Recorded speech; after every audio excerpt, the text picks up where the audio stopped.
Hello, this is Andrew, AK4FA. I'm going to show you how to install a radio in a SAG vehicle and also how to install one of the borrowed APRS tracking units if you'll be using one of those. And I'll be demonstrating this through several short video clips.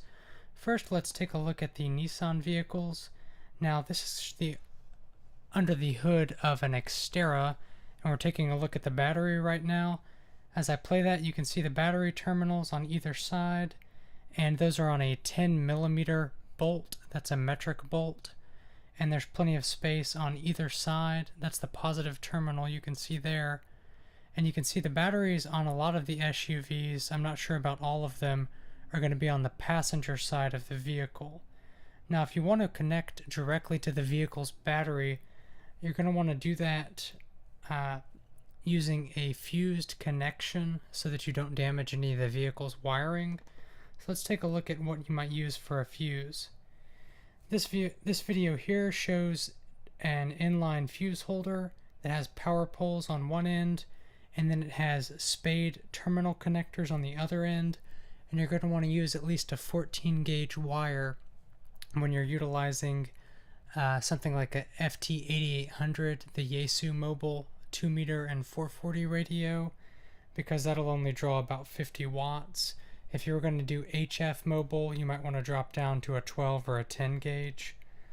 But you can take a look at this video here, and you can see that's a 10mm wrench, which you'd use to install the bolts with, and you'll want to have one of those with you. And then that's just a standard spade terminal going into the inline ATC fuse holder, and that has a 25 amp fuse, both positive and negative.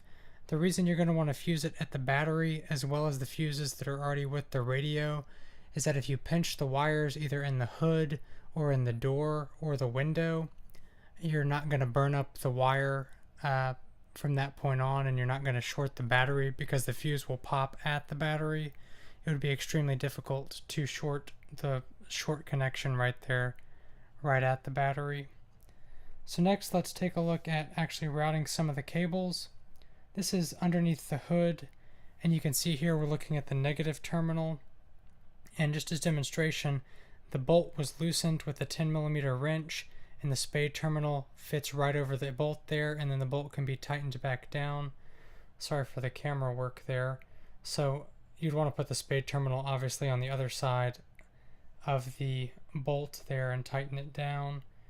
Once you do that on both the positive and the negative, you can see it's routed here. And I've used small zip ties. That's a good idea to keep things from moving, but make sure you have some diagonal cutters with you to get the zip ties out. And then this is lagging for some reason, but I routed it along the edge.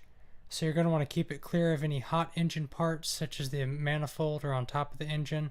And you can see this little flex conduit I put my cable in.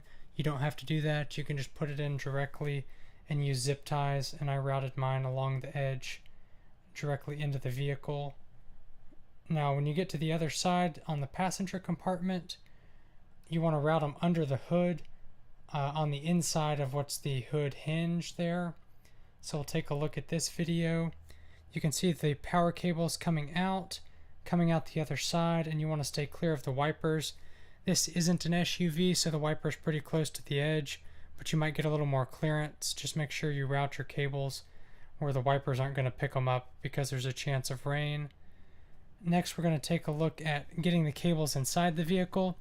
Here I have a piece of pipe insulation. I think it's just standard 1/2-inch water pipe insulation, and that's already split. I've put that inside the window there, and then I just roll the window back up onto the wires.